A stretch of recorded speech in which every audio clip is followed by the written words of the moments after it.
Mr. Yalo, thank you for this interview and your time. The death toll in 2019 now up to 25 initiates from 17 last year. That's quite a staggering death toll. What's your take?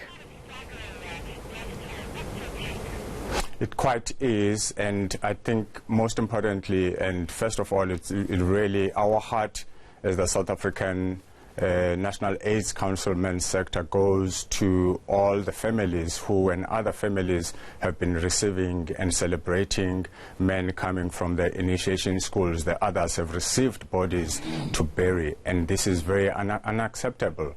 And it is for this reason that as the men's sector we are really calling on a lot of stakeholders who are really involved in this cultural practice that it is not acceptable. It cannot be that on an annual basis we sit and expect that men and young men in most cases are going to die through this cultural practice. It is just an indication that a lot is not being done. We therefore agree and support the call by the CRL to suspend this until enough and satisfactory measures are put in place to really make sure that this is not happening, because it is not acceptable. It cannot be.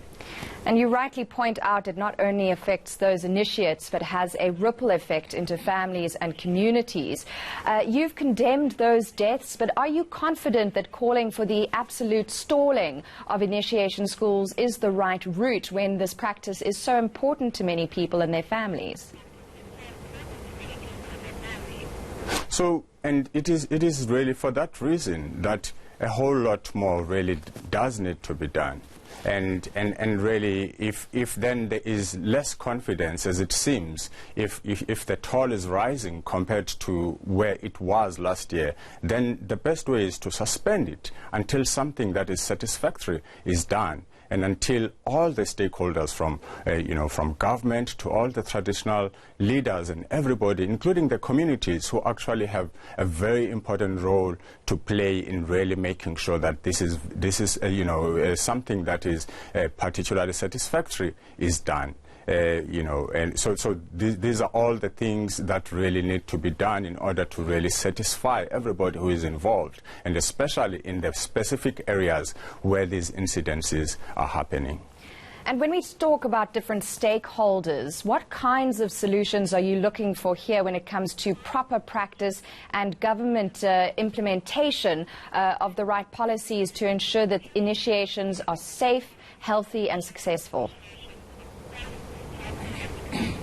So I think one of the things that really needs to be looked into is this practice within the context of health.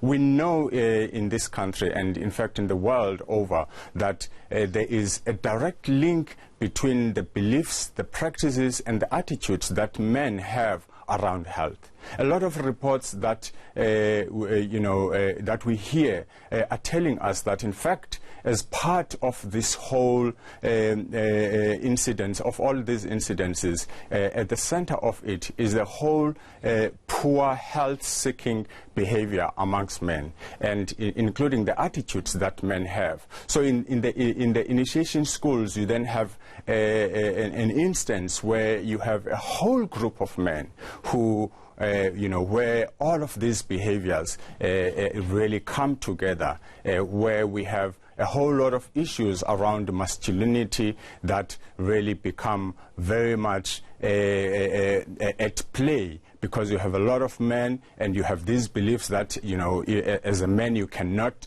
be sick. If you are sick, you are weak. If you are sick, you cannot say anything. So I think one of the things that is very important is to not focus for when it is the season itself, but to really look in the broad sense on our health approaches and at a community level. How is it that we are really changing these mindsets of health seeking amongst men? What is it that we are doing to really ensure that we have a lot of men who are actually out in the communities and very much involved in health promotions at a community level, and really highlight the important fact that as a human.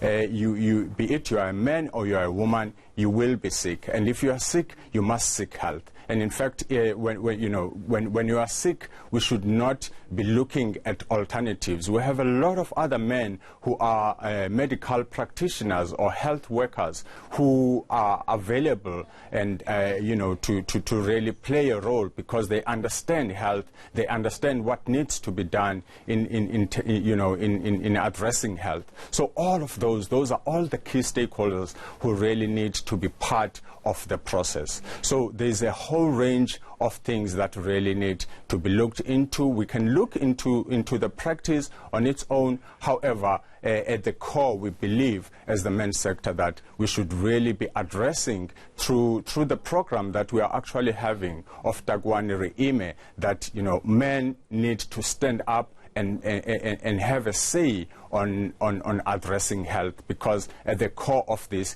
is this poor health-seeking behavior amongst men. And then the rest of the other issues that are happening, that we hear being reported, is how all the men who are responsible, known as amakangata, are really ill-treating these boys. And the boys in initiation schools are not in a position to be able to say, I am not well, or if you are not well, then you are regarded or deemed as sick, as weak as a man. So there's a range of things that really need to happen. Certainly sounds like a multidisciplinary approach is needed, and sooner rather than later. That was Ntando Yalo there, National Chairperson for the men's sector.